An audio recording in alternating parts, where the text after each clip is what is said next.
Good evening again, and welcome to day 4 of 5 Days with Friends, brought to you by the German Immersion Foundation. We have had a wonderful 3 days, and today will be no different. So sit back, grab yourself a nice cocktail, and enjoy the evening.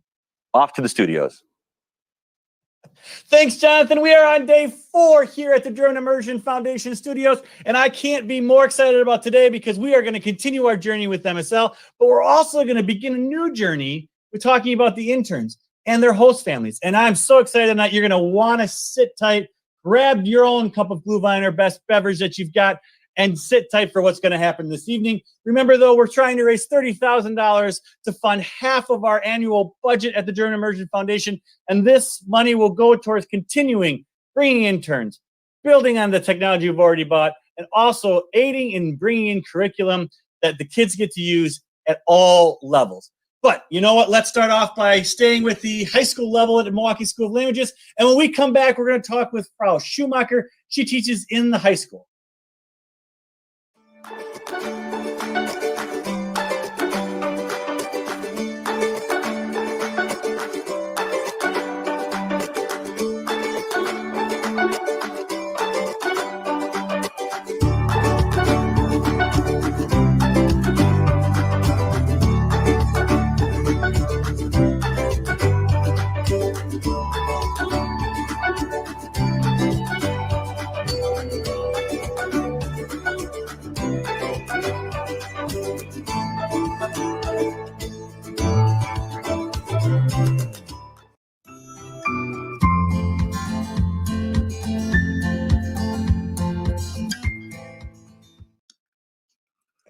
Hi, MJS families. My name is Frau Pra, and I've been teaching here at this school since 2006. I teach the 4th grade, and this year I'm also lucky to be a parent at this school. I love being a part of the school family, and I've experienced firsthand how effective the immersion program is, and therefore I'm just really thankful. I really appreciate how involved all the parents are, especially this year with helping their children stay organized at home. And I'm just so proud of all my students for their hard work, and I'm happy to see their faces on my screen every day. And I especially want to thank the German Immersion Foundation this year because the support we get from them really makes our program flourish. The foundation has given teachers opportunities to attend conferences so that we can receive training and then use best practices in our classrooms. And then especially this year, they provided us with current materials and technology. They've made sure every classroom has a smart board, webcams, laptops, document cameras, everything that a teacher needs to make virtual learning possible and effective. So it's because of your donations to the German Immersion Foundation that our program is even possible. Therefore, I'd like to give a huge thank you to everyone, and we appreciate you so much. Auf Wiedersehen.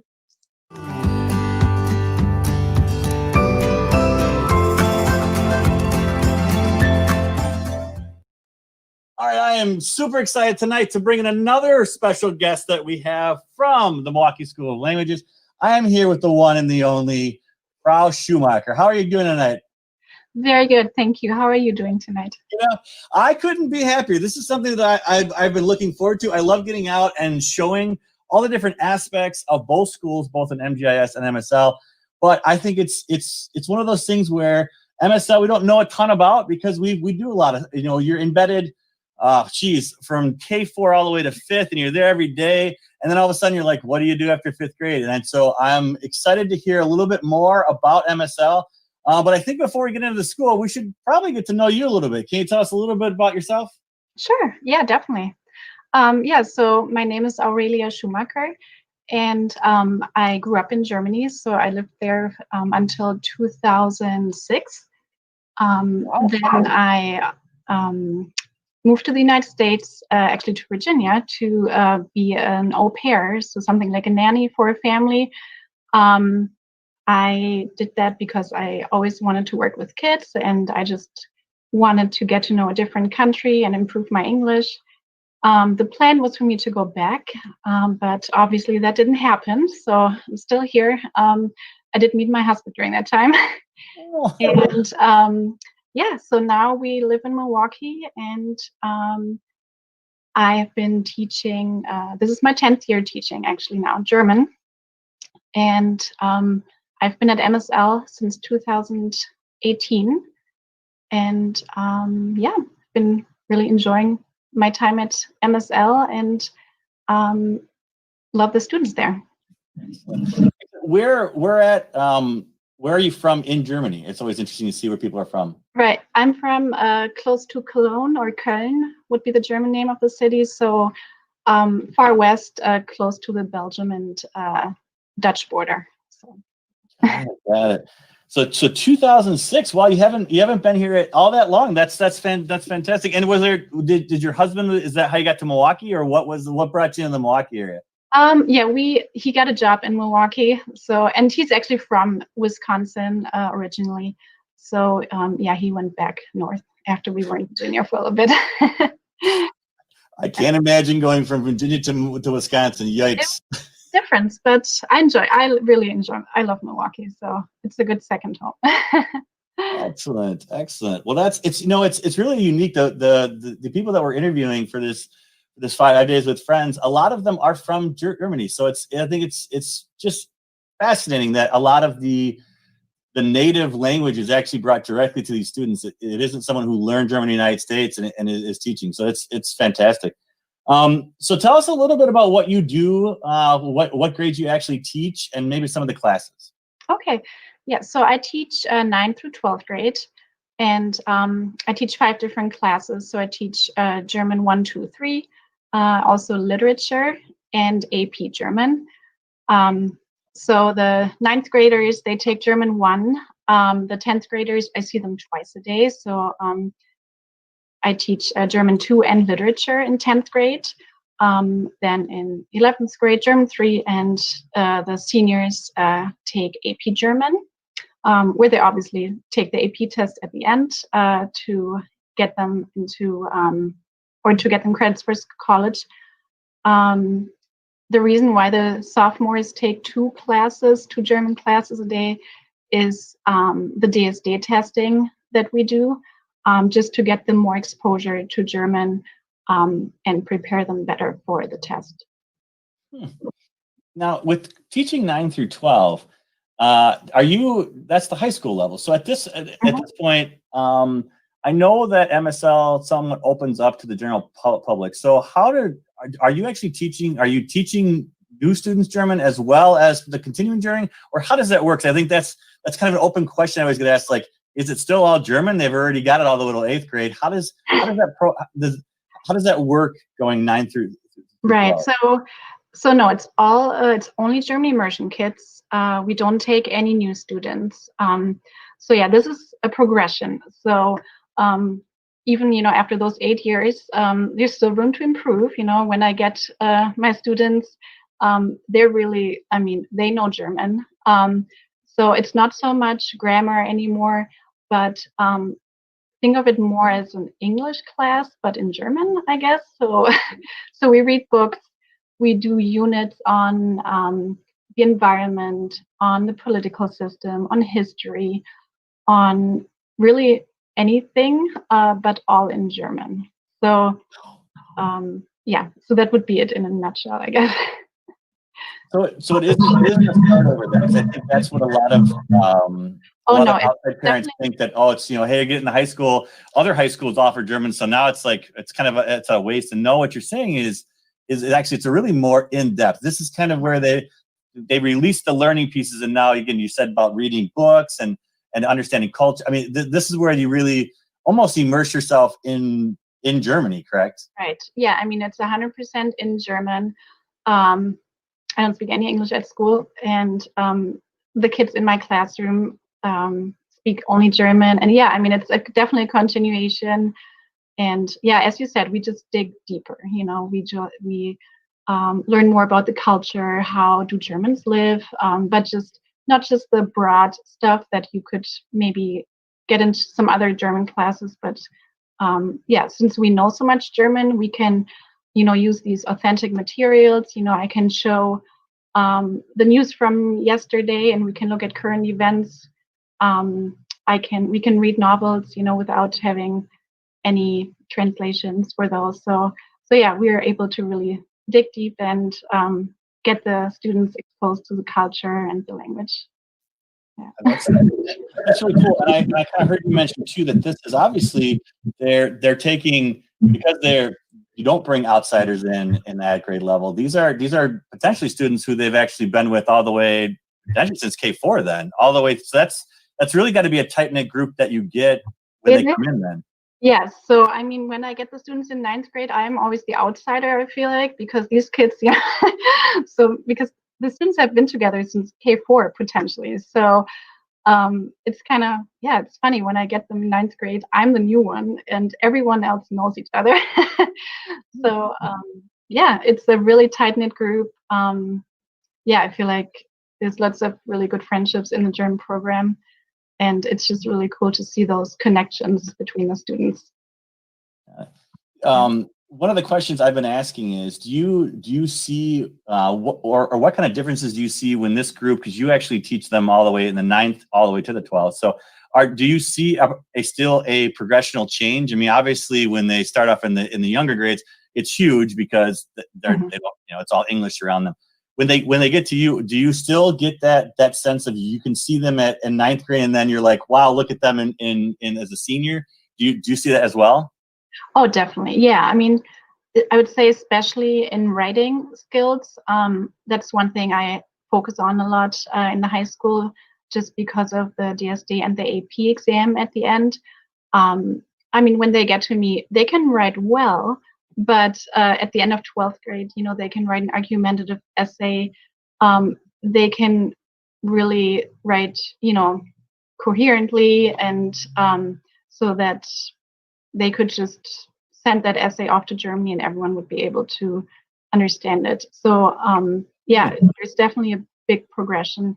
And I'd say there's a big difference between a 9th and a 12th grader. Oh, well, and something unique that you've said is the AP exam. For somebody who's watching tonight who has heard the word AP exam, I mean, what is the benefit? Why would I want my son or daughter to make sure that obviously at the end of this in 12th grade or 11th grade, you're taking AP courses? Why is that important? Right. So the AP exam, it tests the students' speaking, reading, writing, and listening skills. And when they take that test, they get a certain score. And with that, they can apply to colleges and potentially also test out of the language requirement. So usually when you start college, you have to take a certain amount of semesters of a language. But when they take the AP test, they and score a certain score, then they don't need to take those requirements anymore and can save a lot of money and time in college, which is huge. Wow. And do you find that a lot of those students that are in this program, they all take the AP? I mean, I would think inherently, since you've gone this long learning it, it's got to be something that just, you're like, it's kind of a no-brainer. Like you almost have to, right? Right. I mean, all of our seniors are automatically in AP German. I'm not even sure if they have a choice. So, which I think is a good thing, because as you said, they have been learning German for so long. So you basically have to take the AP exam. And I want to say pretty much everyone tests out of the language requirements, because after all of these years in German, they test really well on the AP. So it's a huge benefit that the students have. And one thing I've noticed is that they're not nervous to speak, which is really great. On the AP exam, there's 2 spoken components. It's a cultural presentation they have to give on the spot. They have to give a presentation and also have a conversation, and they do really well with those tasks. That's impressive. So other than classroom time, are there things that you do field trip wise? I mean, where do they get some out of the classroom experiences? What have you done in the past? Right. So we're always looking for opportunities outside of the classroom. So one thing we did, I'm going to say 2 years ago, was the career days. It was hosted by the Goethe Institute, and it was a really great experience for the students, because sometimes, students ask me, okay, so I know all of this German, but what can I do with it? So it was a really helpful field trip for the students, because it was basically a college and job fair for them, and it was all centered around German. So it was close to Milwaukee, and the students were able to talk to colleges and talk to different companies that either were German companies, or they were American companies that have lots of jobs in Germany, or that just work with other German companies. And I think so it opened kind of the world a little bit to our students, because they could see, oh, okay, so I can, get into business or engineering or healthcare and use my German. So that was I think a helpful experience for our students. And then we try other small field trips we've done. Was a concert, for example, last year. Students were able to attend a German concert. And then actually last week we did a virtual field trip in my literature class. The Goethe Institute, they have been hosting the Wanderbus. It's supposed to be a real bus that drives around the country, which they did last year, and our MSL middle school students got the opportunity to attend that. And this year it's virtual, so the literature students, my 10th graders, they were able to attend the Wanderbus this year virtually, and it was a neat experience. It was basically boarding a bus virtually, and then they could click themselves through these different experiences, watch different videos about science, art, sports in Germany, and just immerse themselves a little more into the culture. So those were some recent things we've done, but yeah, we're always looking for ways for our students to just dig deeper into the culture, which right now, I mean, virtually is a little challenging, but we're still trying to find those ways. Speaking of those challenges, how have the students been in this new virtual environment? I mean, we've had now the spring was one thing, but now we're in a fall where it's kind of turned into a norm. Have you seen that to be a problem? Have you been able to work through that? Can you give us a little insight to that right now? Yeah, I mean, I think it's definitely a challenge for all of us. Like it's for teachers, we have to get used to this. But I think now we're, as you said, now it's just normal. It's routine kind of. So I'd say the first maybe week or two were a little bumpy, probably on both sides. I had to figure out how to do this. I had to learn a lot of technology and new things, and so did the students. And but I think right now we're kind of rolling. It's going well, I think, and I think kids feel more comfortable. I feel more comfortable too. So yeah, I mean, it's challenging, but I think we're making the best out of it. We work hard, so it's yeah. Oh, I don't think anybody doubts you work hard. I think we can all appreciate. I mean, the actual the teachers have just done. I didn't even know how to. It's even the words for it. You guys have really gone beyond for all of this. I know virtual teaching is not something that is native to you guys, and you guys have done a phenomenal job. And I get to see the opposite end. I'm with my kids at home, and they haven't skipped a beat, and they seem to. You guys have found a way to make it work. I don't know how, but we are very appreciative, and I know everybody watching is very appreciative as well. So we actually, the foundation funds an intern for you guys. Can you talk about what an intern does for you, and how, and is it a key component to everyday life there? And then also, what is the intern? What do they get out of it? Why are they here? If you could talk a little bit about those three, that'd be great. Right. So, yeah, I think that's one of my favorite things about MSL is the internship. So every year we get one intern at MSL from a German-speaking country, so either Germany, Switzerland, Austria, and the interns come for a semester or a year. Is it a whole year? Yes, for your whole year. And more time for MSL, it's a year. Yeah. Yes, so usually it's a year. And it's just amazing opportunity for our students. I think because they get, the intern stays in the class the whole year, and they are just able to enrich activities. We are able to do small group work with them. Since I've been here now a couple of years, they can also just bring like more current stuff into the classroom, fresh ideas, and it's just really neat to see our kids, our students, how they get excited when we say, next week our intern is coming. They are, it's a great program because it's just a very unique experience, I think, just to have another German native speaker in the classroom and being able to just expose students more to the culture, I'm from a certain part in Germany, so it's different. So if there's someone from Northern Germany or from Bavaria, or, they can bring in their perspective. And it's a very great program that I think is very helpful for our students. What was your other part of the question? Yeah, so then, don't worry, that's why I'm here. See, the second one was, what do they need to be here? I kind of heard this, it's a mutual piece, right? It's not just that we get to have someone here for a year. There's a reason for them being here. Can you talk a little bit to that? So for the interns? For the intern themselves, yeah. So I think it's mutual. It's wonderful for us to have them, for the host family, and then for us as a school.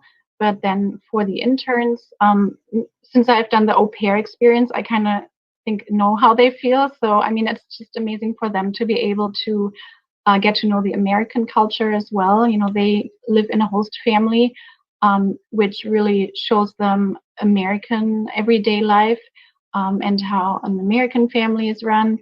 So it's for them, it's a unique experience, since they get to not just work here or intern here, but they also get to live with a host family and get that experience, which is very valuable for them as well. And we're very thankful for the host families that host every year, because I know that's also, it's a lot, but it's also very valuable for those host families. But I'm always really appreciative when we find those host families. Excellent. I've often wondered, are the interns surprised by the level of the competency in German that they run into? Is it because I know when I visit Germany, it's always, Americans, they don't really grab a language, and so I've often wondered, are they surprised by how, especially in the 9th through 12th, that literally I would think that they can come in and have a conversation and not skip a beat. Is that surprising to them, or is it really become more commonplace in the everyday world today? I think they're more surprised, at the level of our students, because, as I said, they don't speak English to the interns and vice versa. So it's usually a positive surprise for them that they can really communicate in German with them. And, when they do like a mini lesson with them, they get excited because they're like, oh, yes, so we just read this excerpt from this novel and it worked, So it's just because they're all teaching interns, so which means they all, get a degree in teaching. So they get a little practice with our students, which is really exciting to them. But in general, I'd say they're very surprised at how good the students are. Yes. I think that's an testament to all of you teachers that have gotten to that position and helped our students get there. So again, can't thank you guys enough. Well, we're just about out of time here. Is there anything that you want to wrap up with, or that we've missed tonight? I just would like to thank the German Foundation. You guys do a lot for us at MSL. You supply us with technology, and as I mentioned, the intern program is just really beneficial to our students. You also,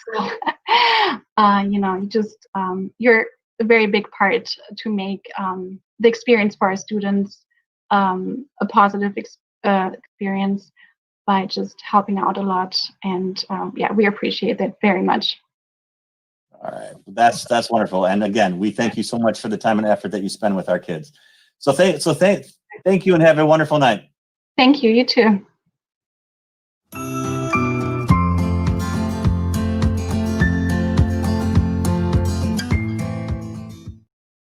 Hi, Milwaukee German Immersion families.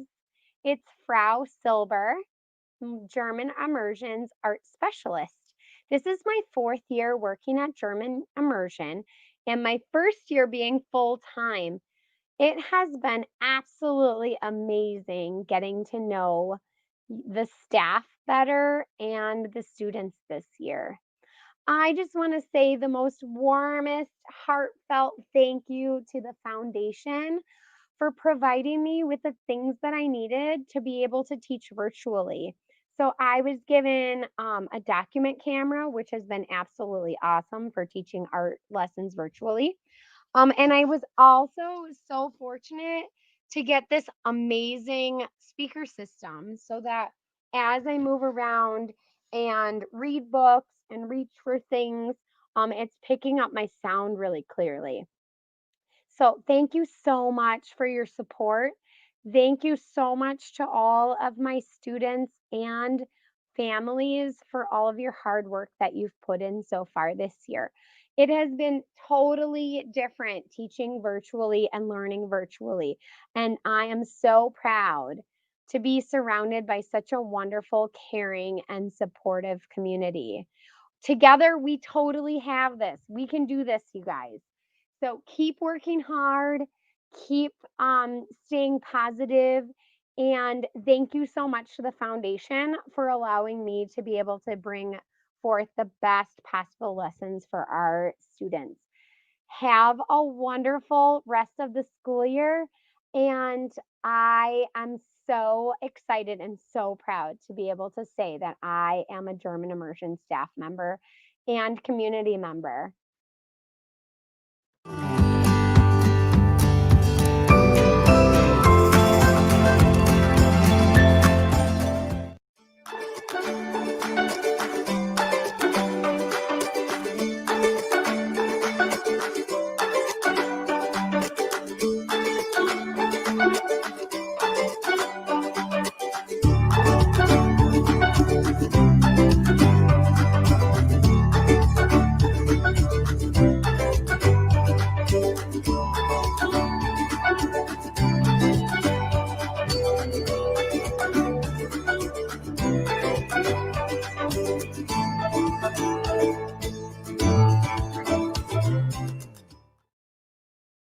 Well, there you have it. Now we've gotten the full experience. We've talked about kindergarten all the way through 5th grade at MGIS. We've had our experience from 6th through 8th grade at MSL, and we finally got a little bit of an insight to that junior to senior year at MSL as well. I mean, that completes our journey through all of it, and how important starting in K4 and completing in 12th is so important and so amazing for our kids. I mean, think of it. I mean, to be able to fluently speak without thinking, to take these tests, to be able to go to Europe. I mean, it goes on and on and on about how important being bilingual is, and you're part of that journey. That's right. And this journey, you can help aid in case maybe it wasn't a journey that you took. Maybe it's a journey you're allowing your kids to take, but now you want to make sure other kids get that opportunity, and those kids get that opportunity by keeping our foundation funded. That's right. We're trying to raise $30,000 in 5 days. And in order to do that, I need you. If you haven't done it, I'm begging you. Go out to www.gifmke.org and hit that donation button. Make that donation. We're trying to strive for $100 per kids per year to not only continue that fund, but see if we can get a little more each year. And we can't do that without your generosity. And if you've already donated, thank you from the bottom of all of our hearts. I know the teachers and the administrators over at those schools couldn't thank you enough. And our way of thinking, if you want to thank teachers, this is the way to do it, because we fund those things that, that they actually have to pay for out of pocket. They'd have to go get their, they don't buy their own curriculum. They'd have to go out and buy their own technology. That's just, we can do that for them. You can do that for them. You can do it here and now by going out to www.gifmke.org, clicking that donate button. It's there all year round. You don't have to just do it once. If you feel generosity throughout the year, come to you, do it often. Tell your friends, tell your family. If you're looking for something to do to give back to the teachers during this time period, everybody's asking, what can we do? These teachers are amazing. Here's what you can do, because we fund them directly without any red tape, without any loopholes. We fund them, and they will appreciate every penny. That's right. And you know what? We want to talk about host families. From time to time, we reach out to all of our family within MGIS and MSL, alumni, parents and friends, in order to host interns. And you know what? Sometimes we don't know what that's like for that host experience. And you know what? It can be scary. So coming up next, we are actually going to interview a host family that hosted just a year or two ago. They're also named the Schumachers. And so coming up next, we'll interview the Schumacher family.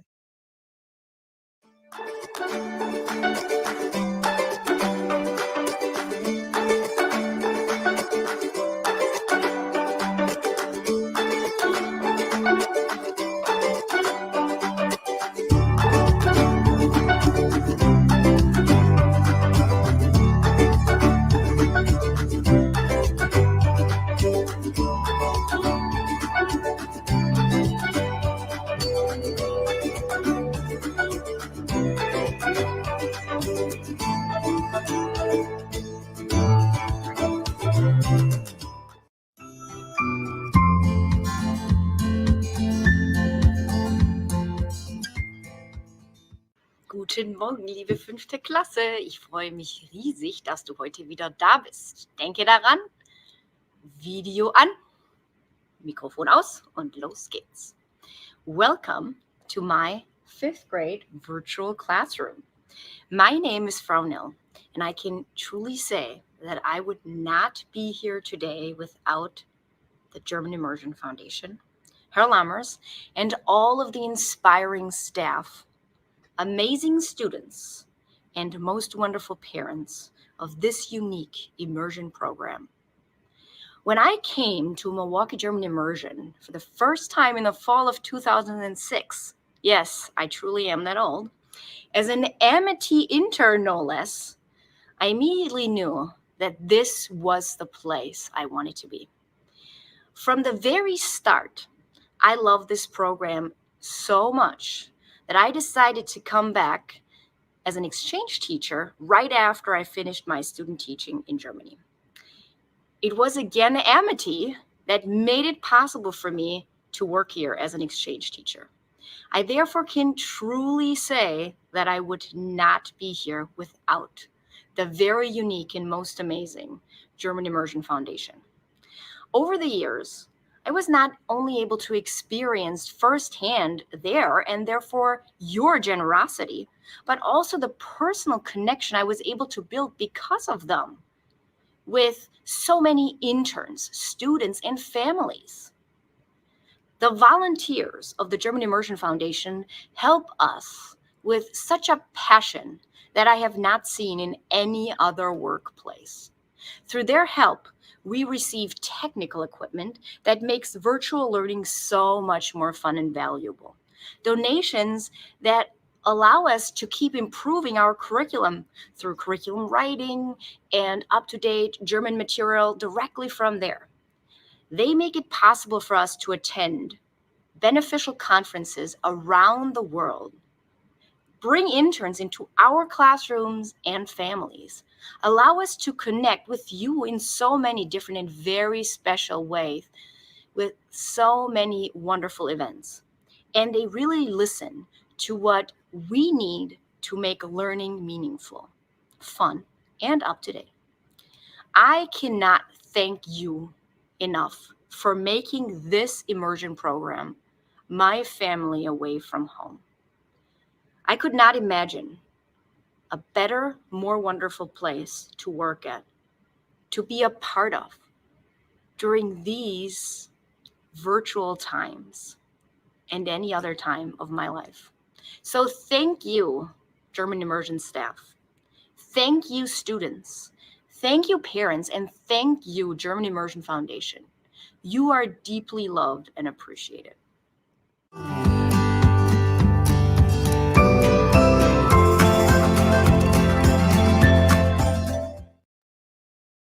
All right. Well, thanks, Jenny and Chuck, for coming in today and talking about your experience as a host family. I cannot wait for us to chat about what it was like, mostly because, quite honestly, I've never even done it, and I'm thinking about doing it. So tell me a little bit about like your experience with MGIS or MSL and about your kids, and bring us up to speed on that. Mhm. Well, we have both of our kids went through MGIS. We have a daughter who's 23 at this point, and our son is 14. They both went through MGIS. In addition to that, our son went through junior high at MSL. So Wow. they've both been involved with the language immersion program, for quite a while now. And our daughter is still active in German. Right. I mean, actually, MGIS did a lot for her as she moves into her career. She ended up going to Wauwatosa East for high school, and she essentially placed out of German there and was sent to UWM to get college credit. Wow. So it was awesome. I mean, and she went to Madison then, essentially, like almost close to a minor. And she did complete a minor. She's a food science major. And she has ended up taking a job or at least an internship at Lint, where they were completely impressed that as a scientist, she had German as a language. And I am anticipating our son is going to have the same reception. That's great. That's great. So all those young families that are out there listening right now, I think that's something that we actually hear quite a bit, is that, so, that this German experience for students far exceeds just the grade school and even the high school level. And that's really great. And I really hope that she gets to use more of that German in the future. But we're here to talk about the host. So you hosted an intern. What got you on the thought process of hosting an intern? Well, I was actually the reluctant one when it came to that. Jenny had a great experience when she was going through high school, and that she lived in Germany with a host family there. They reciprocated by having that student come live with your family for a while. So she had been, kind of putting that bug in my ear for years, that wouldn't it be great if we had someone come live with us? And I was the one who was a little bit uncomfortable with having, like a stranger in the house. But when this we just had an opportunity with Charlene. She goes by Charlie, so we're going to call her Charlie in this interview. The foundation reached out and said, hey, we just need an extra host family. And we decided to kind of bite the bullet and take it, and it was a great experience for us. So as usual, Jenny was right and I was wrong. That's typically how things have gone for the last 20 years. Wait, right? can I get that on tape? It is on tape. It is on tape. From now on, you can just repeat this over and over again. And just remind him of what Chuck said that night. Yeah. That's it. So Chuck, how did you? Obviously, you were a little bit more reluctant because Jenny had already gone through it, kind of in her own way. So what kind of preparation was really needed? I mean, obviously, we can talk a little bit about the house per se, but obviously, since you're a little bit reluctant, were there things that you wanted to be reassured of that made it a little bit easier, or did you just kind of like dive into this whole thing and just see how it turned out? I don't know if I'd say I prepared anything really. I mean, honestly, it was just kind of we picked her up and suddenly she was in our house.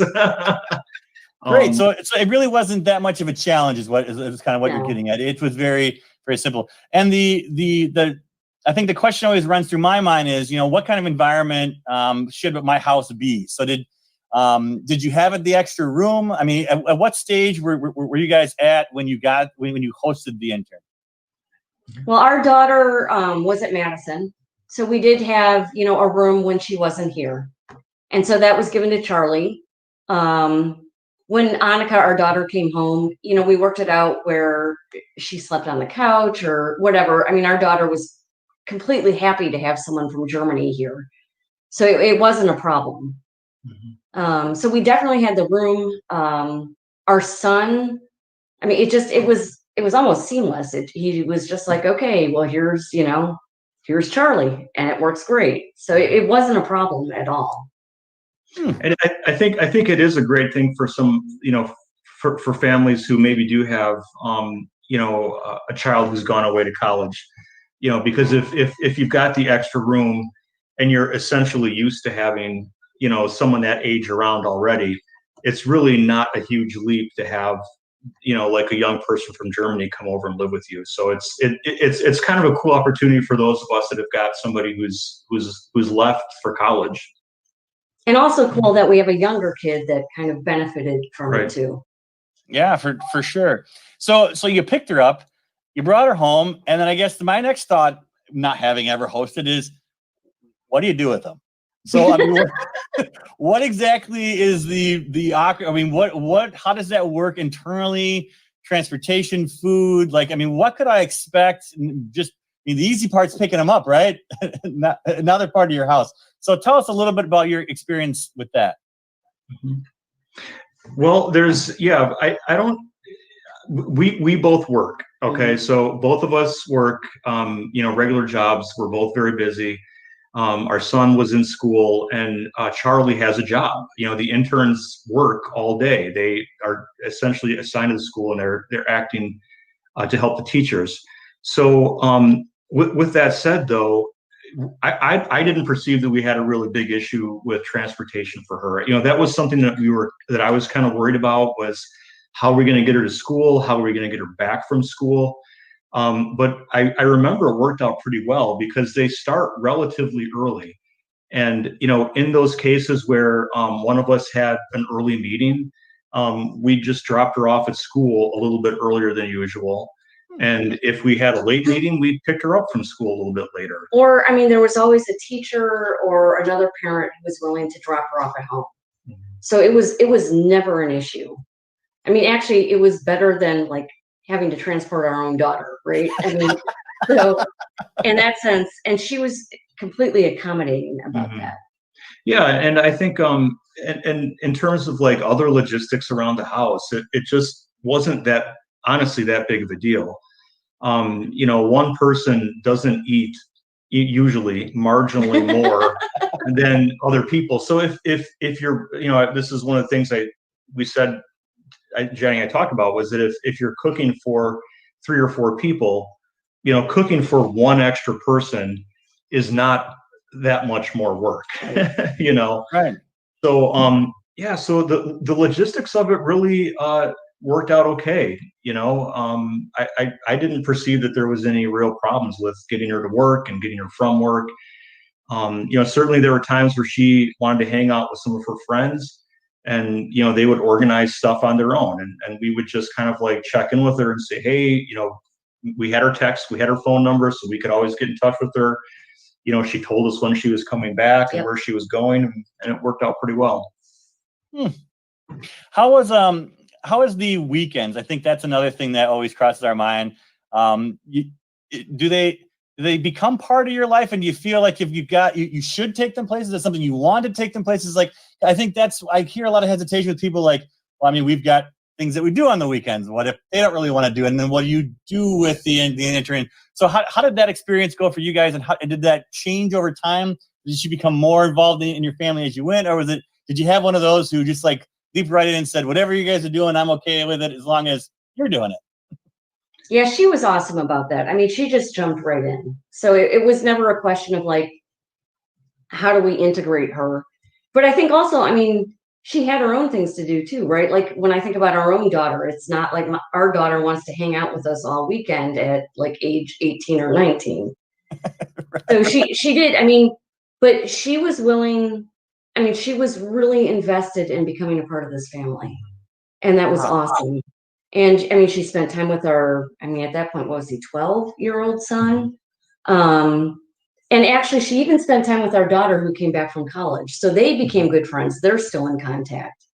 So she really became a part of our family. And she wanted her to come with us. If she had other plans, that was okay. But it was never like she was disappeared for the weekends. She was always there as part of the family. And I think to piggyback off that, that's one thing that may be hard for families with younger kids to understand, is, you know, if you have kids in, you know, 4K and 5K in first grade, you can't even conceptualize leaving them alone for any period of time, right? But those young families have to remember that these are young adults, you know, so it is completely fine not to do anything with them if you don't want to on the weekend. They can find their own thing to do, and sometimes they want to do their own thing. I mean, we would ask her if she wanted to go do something, and she would just tell us, no, not this time. I want to stay in my room and watch Netflix. That's fine. You know, so I think that's one thing that a young family should keep in mind when they think about this, is that you don't have to entertain them on the weekends. They're adults. They can entertain themselves. Right. And I don't think they expect to be entertained. Right. I mean, I think they love to be a part of the family, but there's no expectation on their part that I'm going to be treated like your 4-year-old. I mean, they're adults. And on that same line too, I would imagine that if you're considering being a host family, that they really should not be considered like, for lack of a better word, babysitter. They're not there. There's no, I mean, they are young adults. I think, Chuck, you said it right. I mean, I think they need to keep that in mind, because I know that some of the questions are always like, well, will they watch the kids? And that's really not what they're there for, right? I mean, Right. Probably not going to lie. It probably happens occasionally, but it shouldn't be something that becomes a norm. They're not there for that. And I would imagine that you guys felt the same way. You didn't feel like you should be home with your son if you weren't around, as far as that goes. Right. Yeah, we didn't make her mow the lawn all the time and shovel the walk and act as an indentured servant. No. Yeah. Although in hindsight, Chuck, maybe you should have. I don't know. Excellent. Excellent. So what do you think are some of the, you know, top couple of things that you really what you guys took away from this as a positive? Are there things that still live on from that experience that you still reflect on, and could you share some of those with us? She's still part of our family. I mean, there's no question of that. We still have contact with her. She and my daughter, especially because they're so close in age. When this COVID thing hit, they were interacting weekly. Oh, wow. So I mean, I think what we got out of it is like another person in our family that we love. Mm-hmm. I mean, she was awesome. So, and she'll always be a part of it. I guess I don't know what else to say. I mean, so the problem is like, I'm a German professor. Chuck studied German. Both our kids went through the German thing. It's not like she doesn't have cultural things to teach us about where she came from. Mm-hmm. Okay.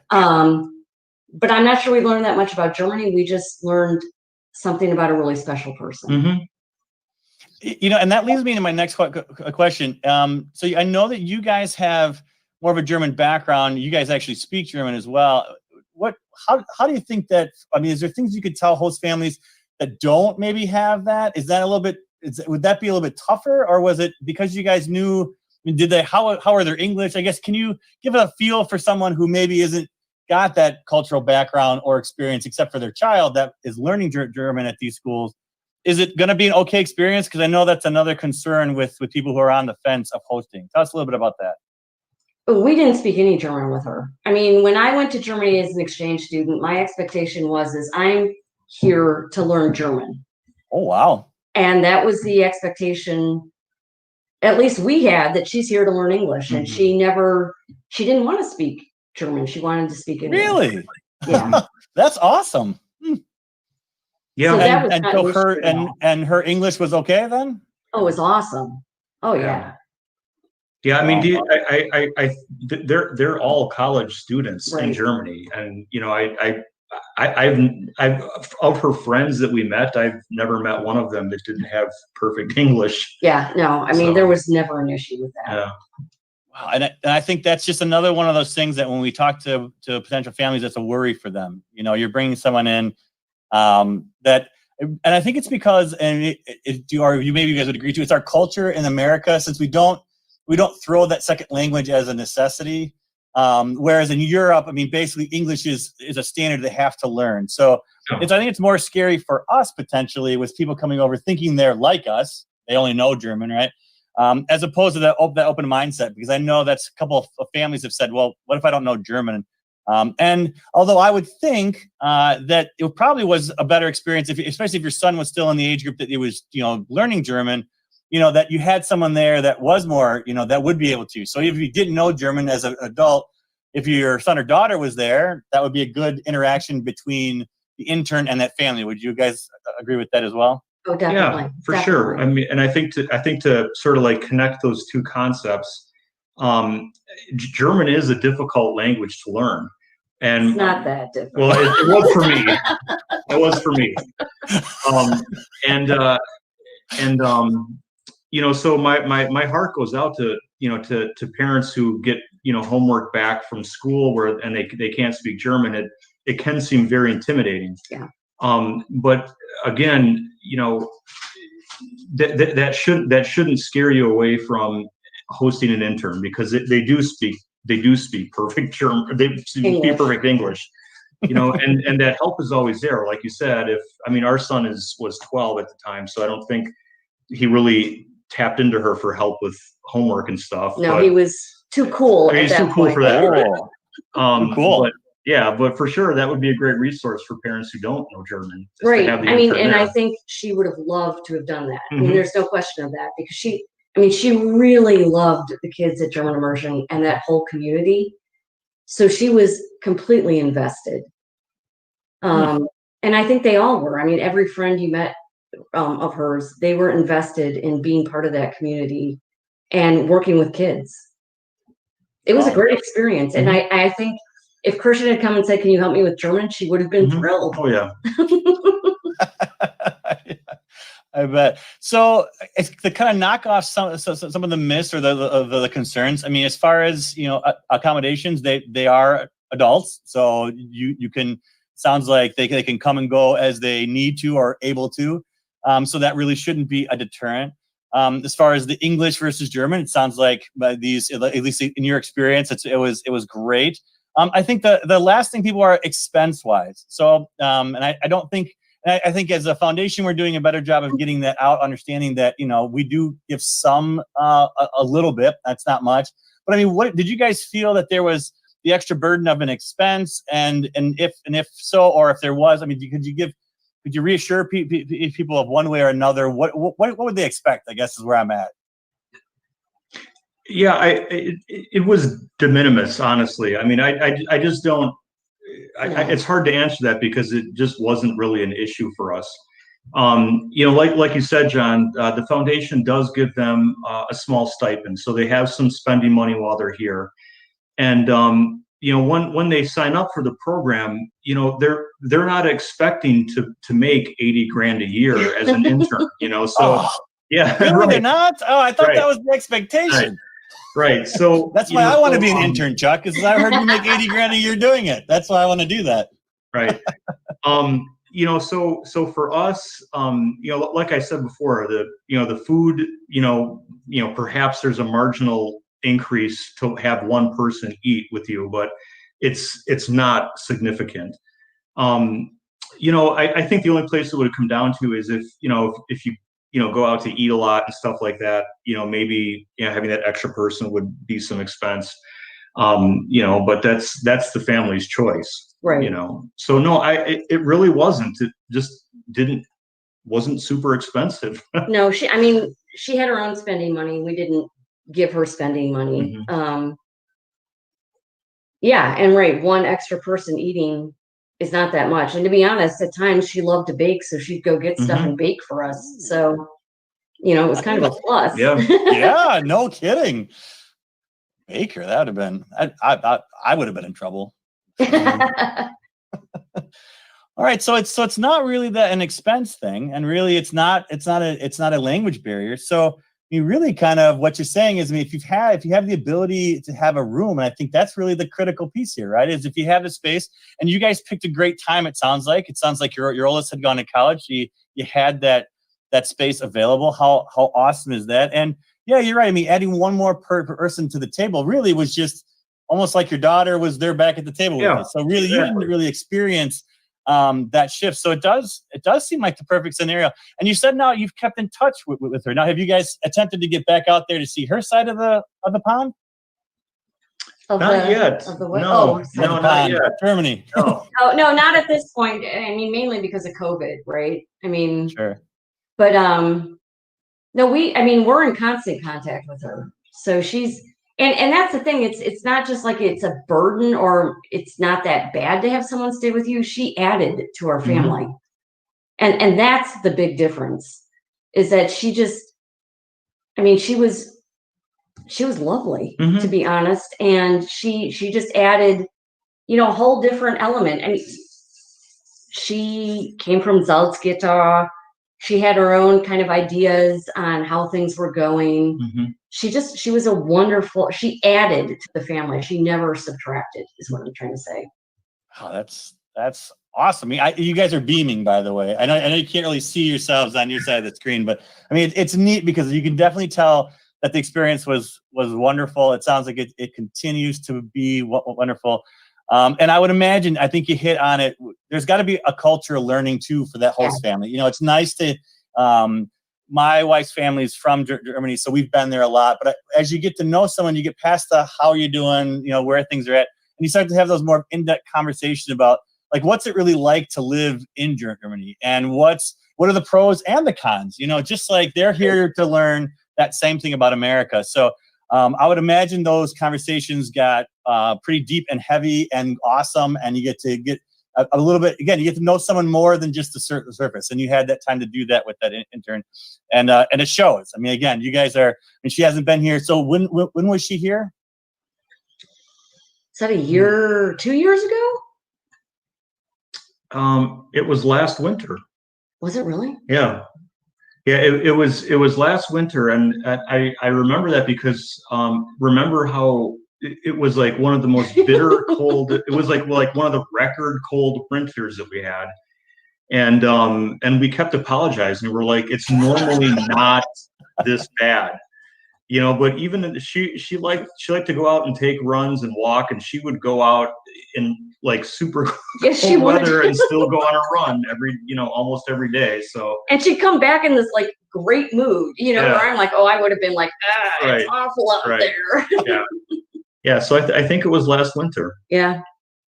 So it would have been the winter of 19. That was the polar vortex winter. So not this last one where COVID started, the one before that. Right. Yep.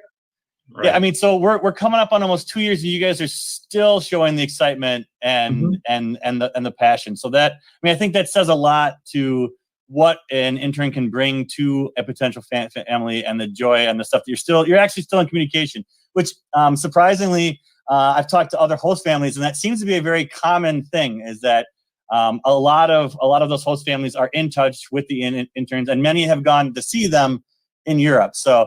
I'm sure it's on your bucket list to do in the near future. Definitely. So this has been an amazing time with you guys. Is there any last minute thoughts that you want to give out to anybody who may be considering it? I honestly, I would just say, don't worry about it too much. I mean, like it's when you think about hosting somebody, oftentimes we think about it as like a short-term thing, like when you're having guests over or family over for a big event. This isn't like that at all. This is just, having another person, in your house who kind of becomes part of your family, and they're going to, sit on the couch and eat popcorn with you and watch a movie just like everybody else does, so it's not a big deal. I don't know how else to say it, really. But in a way it is a big deal because she really did become a part of us. And that was awesome. I mean, she and my daughter did a blog for a while together when COVID started. I mean, she'll always be a part of us, and she brought a lot to us, and I hope we brought a lot to her. Excellent. And now she was the winner, just so I can give by some people, because I mean, I'm just glowing. I mean, I'm warmed by the passion that you guys have for this intern. And you guys, she was only here for the spring semester then? Yeah, and only half of it. Yeah. And only half of it. So, I mean, I guess everybody watching this, I mean, if you're seeing what I'm seeing and you're hearing the words that Chuck and Jenny are saying, it's absolutely amazing that in that short amount of time, that intern had that kind of impact on their life. And so when we say, I think it was only 6 or 8 weeks? 8 weeks? 8 weeks, yeah. 8 weeks. So in 8 weeks, she was able to touch your lives and somebody that you're forever going to have with you guys. So if anybody out there is watching right now, this is an amazing opportunity. If you'd like to learn more, then we can definitely get you in contact with Jenny and Chuck for any additional questions you may have. Again, I want to thank Jenny and Chuck for your time tonight. It was absolutely wonderful. I'm sure everybody out there is thinking, well, now I got to do it. I mean, look at this. This was absolutely amazing. So thanks again, and I hope to talk to you guys soon. Thanks, John. Thank you.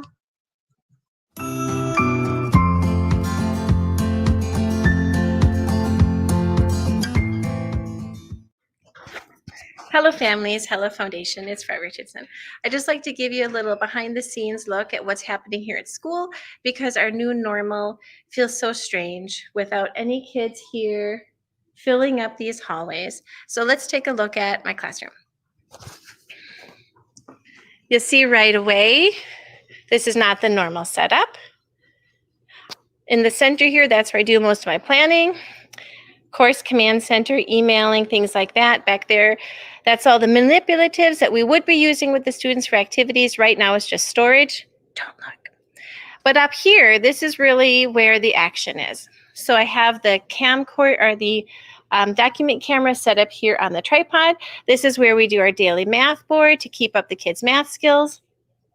The document camera has been absolutely crucial so that the kids can see exactly what we're learning here in case they don't have theirs at home. And then of course I have my laptop and the smart board here. This has been the best part that I can have what I'm presenting down here. And then up here I can see the kids to really help keep them engaged. So I know teachers might not always say it enough, but we really value your support. Yes, financially, but also we feel like you listen to us and you really help us to help your children be successful. And for that we say, Dankeschön.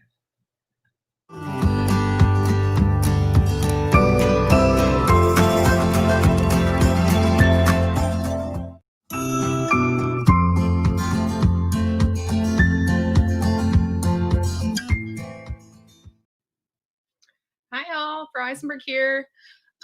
If you are part of our K5 family, you've probably heard my voice more than you would care to admit. I am one of the people who makes the recordings for Seesaw. Like I said, I'm part of the K5 team. This is my 4th year teaching together and my 3rd year at MGIS. My 1st year at MGIS, I was actually a paraprofessional. I'm super excited to be back this year. It's a little bit different than I would have wanted, but given the circumstances and our awesome K5 family, it has been better than expected. And I just want to give a big shout out to that K5 family for all of your support and your hard work. It is very visible in Seesaw and in our Google Meets.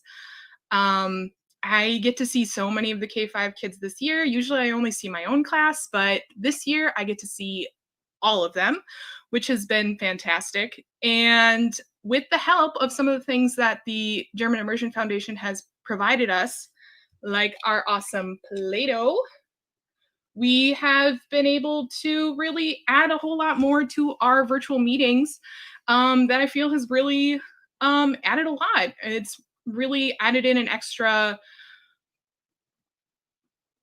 hands-on part that is really hard with our whole distance thing. So I just wanted to give another shout out to our K5 family again, and also to the foundation for giving us the tools that we use every single day to interact with our K5 family.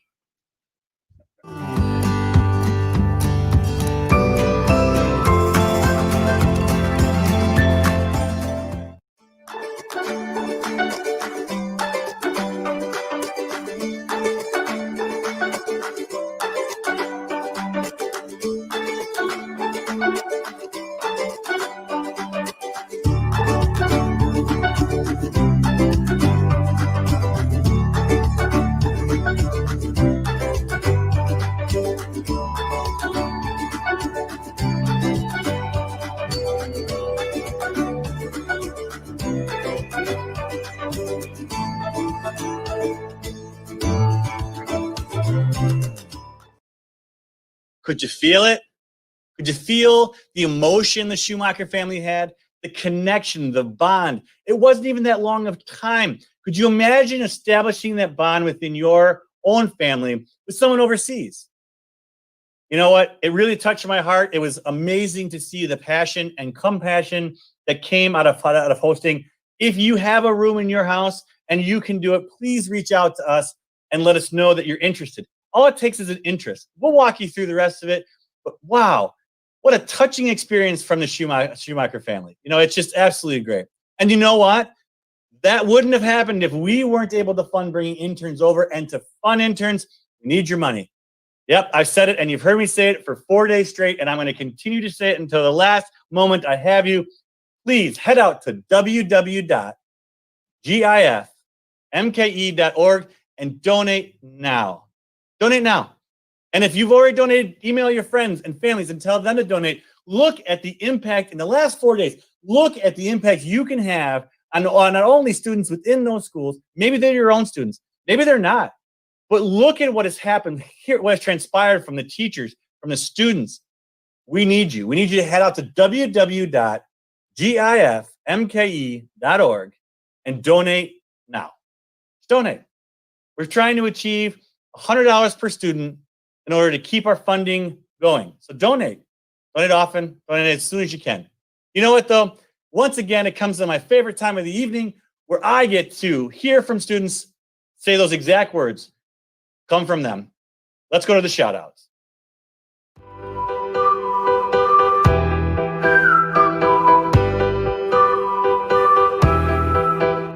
Hi, my name is Summer Finn, and I'm 17, and I'm a senior at Milwaukee School of Languages. And my favorite thing about German Immersion and MSL is that I've had roughly the same group of friends my entire life, and they're like a family to me.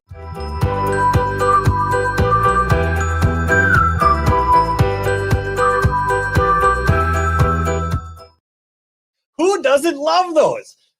I'm going to miss them, to be fair. You know, as we're coming into our final evening coming up next, you know, I'm going to miss those shout outs from the teachers, from the students. I mean, they are amazing. They have taken their time out of their day because it's important to fund this organization and to keep it funded. Thank you, everyone. Let's send it back to Jonathan for some final wrap-ups, and he's got some really fun things to talk about for our final day tomorrow of our 5 days of Friends. Back to you, Jonathan. As the fire winds down, and I'm clearly out of a drink, our evening comes to another close. But what an evening it was. We heard from Frau Schumacher about all the wonderful things going on in high school, and we got to hear from the Schumacher family that hosted a wonderful intern and their experience for hosting. And you know what? We're about to launch our day 5, and it is going to be the best of the days. Live music, a demonstration, and we're going to hear from some of the interns from the past. So stay with us. We'll see you tomorrow night. Have a good evening.